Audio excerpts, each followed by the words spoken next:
انجمن اسلام مہاراشٹر میں مسلمانوں کا سب سے مقبول اور متحرک تعلیمی ادارہ 150 سال کی تاریخ کے ساتھ اب صرف ایک عمارت تک محدود ایک اسکول نہیں بلکہ تعلیمی اداروں کی انجمن یا کہکشاں بن چکا ہے۔ جی ہاں، میں ہوں منصور الدین فریدی، آپ دیکھ رہے ہیں آواز دا وائس۔ آج ہم بات کر رہے ہیں انجمن اسلام کی۔ یاد رہے کہ ممبئی میں انجمن اسلام کی بنیاد 1874 میں ترقی پسند مسلمانوں کے ایک چھوٹے سے گروپ نے رکھی تھی۔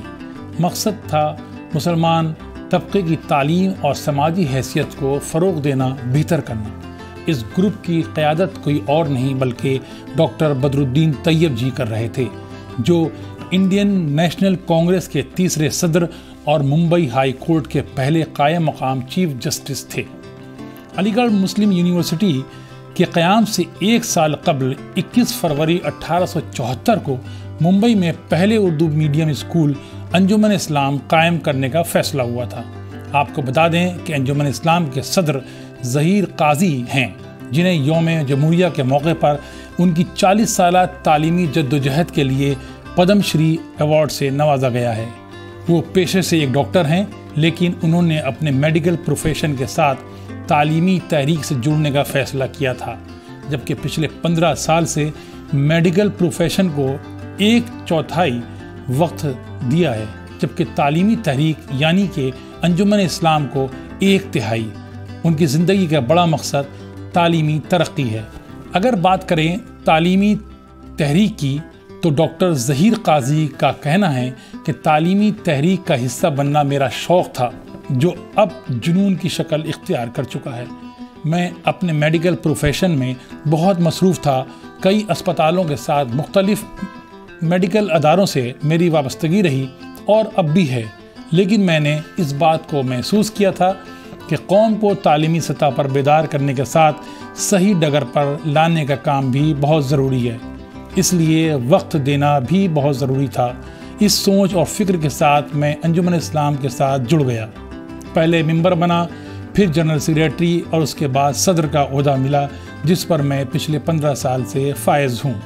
مسلمانوں میں تعلیمی رجحان کے بارے میں ڈاکٹر ظہیر قاضی کا ماننا ہے کہ تعلیم کے تئیں مسلمانوں میں ایک بڑی تبدیلی آئی ہے، جسے میں نے پچھلے 40 سال کے سفر کے دوران محسوس کیا ہے۔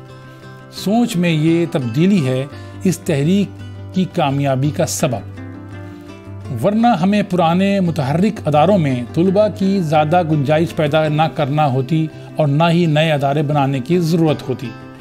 وہ کہتے ہیں یہی وجہ ہے کہ انجمن اسلام کی شروعات ایک اسکول سے ہوئی تھی اور آج اس میں پری پرائمری اسکولوں سے لے کر گریجویٹ اور پوسٹ گریجویٹ سطح تک 97 ادارے ہیں، جن میں college of engineering, polytechnic, Unani medical college, college of education, college of commerce and economics, law college, institute of management کے ساتھ اور بھی کئی ادارے شامل ہیں۔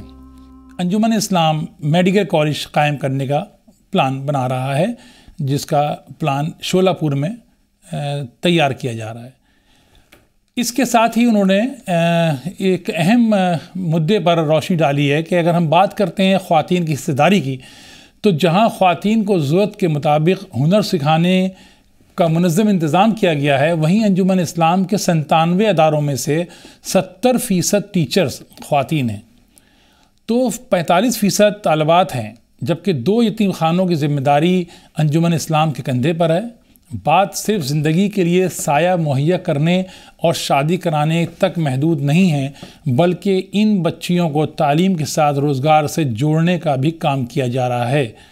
ڈاکٹر ظہیر قاضی کہتے ہیں کہ یہ سفر تھما نہیں ہے، ہم اپنے نظام کے ساتھ اس ڈھانچے کو مزید مضبوط اور وسیع کر رہے ہیں، جس کے لیے باقاعدہ ریسرچ کی جاتی ہے کہ کہاں اور کس خطے میں کس قسم کی تعلیم کی ضرورت ہے، پھر کوئی منصوبہ تیار کیا جاتا ہے۔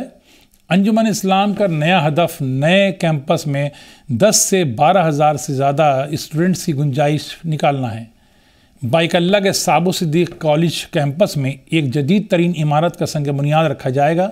اس کے علاوہ کلیان بھیونڈی بیلٹ میں بھی انجمن اسلام اپنا میڈیکل ایجوکیشن کیمپس تیار کر رہا ہے، جس میں MBBS کورسز، ایک ڈینٹل کالج، نرسنگ، فزیوتھراپی اور ایک ہومیوپیتھک کالج شامل ہوں گے۔ یہی نہیں، اس کے ساتھ شولہ پور میں ایک نئے کمپلیکس کی تیاری کی جا رہی ہے، جس میں ایک کالج آف فارمیسی ہوگا، لاء کالج ہوگا، لڑکیوں کے لیے ڈگری کالج اور ایک ہائی اسکول ہوگا۔ کیٹرنگ کے ساتھ فارمیسی اور اس کے ہائی اسکول کا کالج شروع کرنے کا ارادہ ہے۔ اس کے ساتھ انجمن اسلام نے گوا میں جگہ حاصل کی ہے، اس زمین پر بھی تعلیمی ادارہ قائم کیا جائے گا۔ ڈاکٹر ظہیر قاضی نے مودی حکومت کے بارے میں بڑی بے باکی کے ساتھ کہا کہ جب سے مودی حکومت آئی ہے، ایک لوگوں میں بے چینی تھی، مسلمان تشویش کا شکار تھا، تعصب اور امتیاز بڑھتے جانے کا خوف تھا، مگر آپ کو ایمانداری کے ساتھ بتا رہا ہوں، انجمن کو اس کے ساتھ جڑے اسلام کو کبھی بھی کسی امتیاز یا تعصب کا سامنا نہیں کرنا پڑا، بلکہ انجمن اسلام کو حکومت کی جانب سے ہر سطح اور موڑ پر بھرپور تعاون اور مدد ملی ہے۔ بات چاہے پرانی تعلیمی اداروں کی توسیع کی ہو یا پھر نئے اداروں کی منظوری کی، حکومت نے ہمیشہ ساتھ دیا۔ انجمن اسلام کے ساتھ کبھی کوئی امتیاز نہیں برتا گیا، ادارے کو کسی تعصب کا کسی بھی سطح پر سامنا نہیں کرنا پڑا۔ یہ ایک بڑی بات ہے جو قاضی ظہیر صاحب نے بیان کی ہے۔ انہوں نے کہا کہ اس میں ایک خاص بات یہ بھی ہے کہ ہم نے اپنے ادارے کا دامن بالکل صاف ستھرا رکھا ہے، نظام بالکل شفاف ہے، کسی قسم کا کوئی جھول نہیں ہے۔ اب جیسا کہ 21 فروری کو اپنے 150 سال پورے کرنے والا ہے انجمن اسلام، اس کی ایک تیاری جا رہی ہے، اس کے جشن کی تیاری جا رہی ہے، اور اس موقع پر شاندار تقریبات کا منصوبہ بنایا گیا ہے۔ افتتاحی اور اختتامی تقریبات کے علاوہ 1 لاکھ سے زیادہ سابق طلباء کی شرکت کی امید ہے، جو دنیا بھر سے ممبئی آئیں گے۔ اور ظہیر قاضی صاحب نے بتایا کہ اس سلسلے میں وانکھڑے اسٹیڈیم یا برابن اسٹیڈیم میں افتتاحی تقریب منعقد کی جائے گی، جس کے لیے شرکت کے لیے وزیر اعظم نریندر مودی کو مدعو کرنے کی تیاری ہے، اور جبکہ صدر جمہوریہ سے اختتامی تقریب کی صدارت کرانے کی درخواست کی جائے گی۔ اب انجمن اسلام صرف ممبئی تک محدود نہیں رہا ہے، شولہ پور اور گوا میں انجمن اسلام نے قدم پڑ رہے ہیں۔